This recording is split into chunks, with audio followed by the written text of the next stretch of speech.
Now let's have our conceptual problem 3 in our parabola. So find the equation of the parabola with vertex at V, 2, 5 and focus at F, 2, 3, 2, 3. Okay, so let's draw our graph.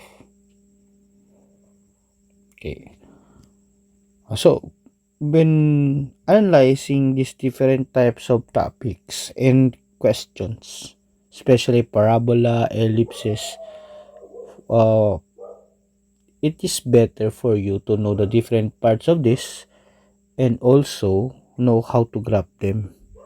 Okay, not that very beautiful graph, but at least you will have or you would have an idea on how the curve react on the different given within the problem. So for this conceptual problem number 3, we have the vertex at 2 5. Now we have its vertex at 2 5. Okay, so I will just draw the vertex, right? So we have 2 5, 1 2, 1 2 3 4 5. So this is our vertex 2 5.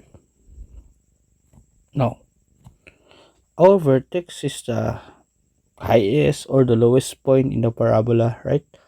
So if it is at horizontal axis or at vertical axis, I should say. Now let's see if our parabola is downward, to the right, upward, or to the left by reconsidering its focus, wherein its focus is located at 2 3.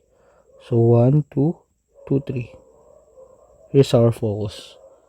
So take note that our focus is always inside the parabola.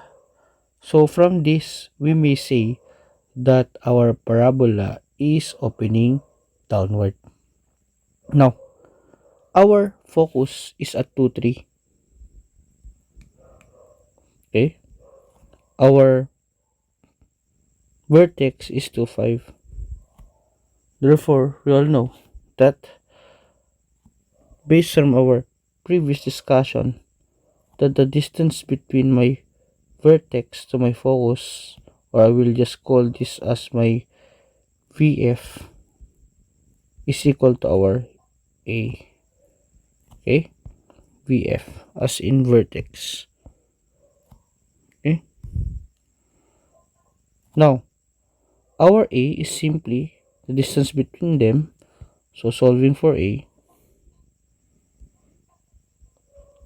solving for A, we have, we can immediately subtract 5 minus 3, or you may use your distance formula if you want to. So 5 minus 3, we have a value of A equal to 2. Okay, so our A is equal to 2. Now after knowing our A, so therefore I can find for the equation of my directrix. So my directrix is above my vertex, which is 2 units above, because VF is equal to my VD. Okay, so VF is equal to my VD, which is our A also. So therefore from here I can find for my VD, which is equal to H plus H comma K plus A. So a while ago we have H comma K minus A. Okay, wherein our K is equal to 5 and our H is equal to 2. So this is the vertex of our parabola. Okay, so our H is K, H is equal to 2 and our K is equal to 5 minus 2. That's why we have 2 3. In this I have my H as my 2. I will just put it here. So H is equal to 2 and my K is equal to 5 plus my a, which is equal to 2. So we have 2 and 7. Now, that is the point in our directrix that is also within the point of the axis. Okay? Meaning, that is the point that connects our directrix to our focus to our vertex. Okay? Now, so this is our vertex and this is our directrix. And from here, the equation of our directrix,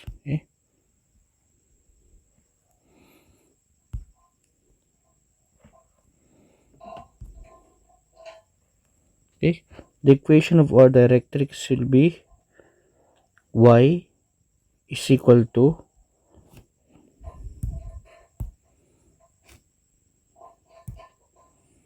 so we have y plus y is equal to positive 7, or we have y minus 7 is equal to 0. Whatever the value of x will be in this horizontal uh, line, we have a value of y which is equal to 7. Now, this is our axis, right? Axis. Now, next is we will graph for our parabola. But since we have already our a is equal to 2, so therefore we may find for the length of our latus rectum, which is equal to 4a, which is equal to 8, or LR over 2 by using our reflection property later is equal to 4. So therefore we can find for the point of our latus rectum by here. We have 2, so therefore the point of our latus rectum is within this horizontal at 3, right? Okay. Okay. Right there. Take note that this is at our 3. Okay.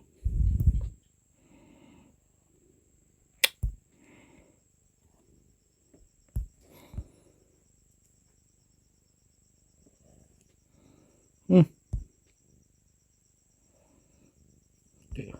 This is straight line. So from here I will have our latus rectum. So we have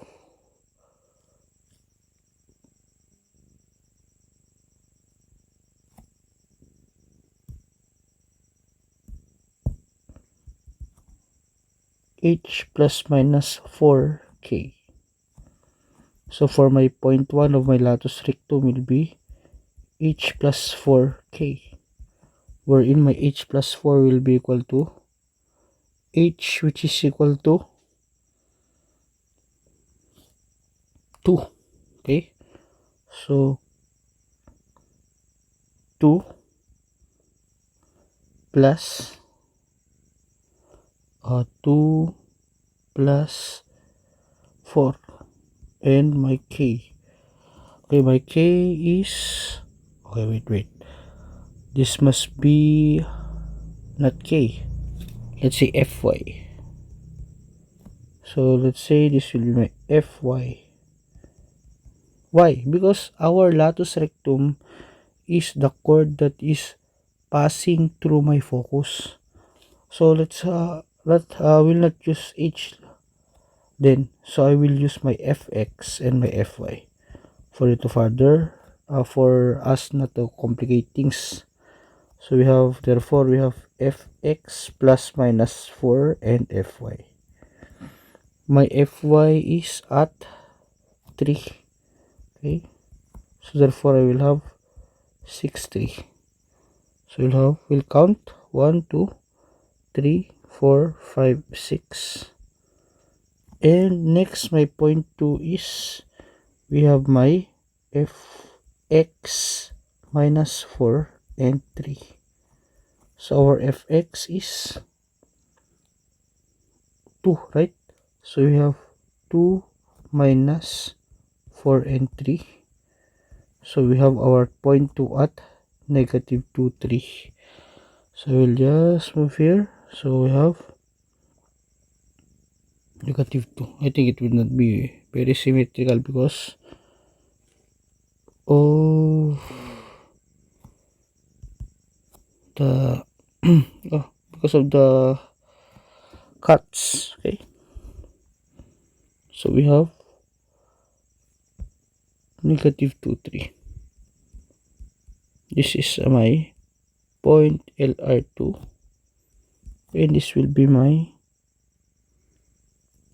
point LR1.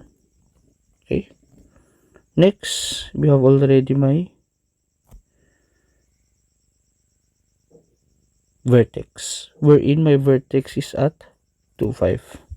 Okay, now let's connect the, or let's graph the parabola.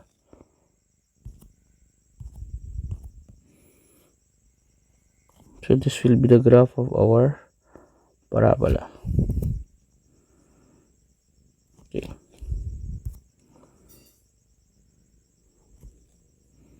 notice that you can extend it there. Okay, now next is for the equation of the parabola. So we have already our length, our latus rectum at P1,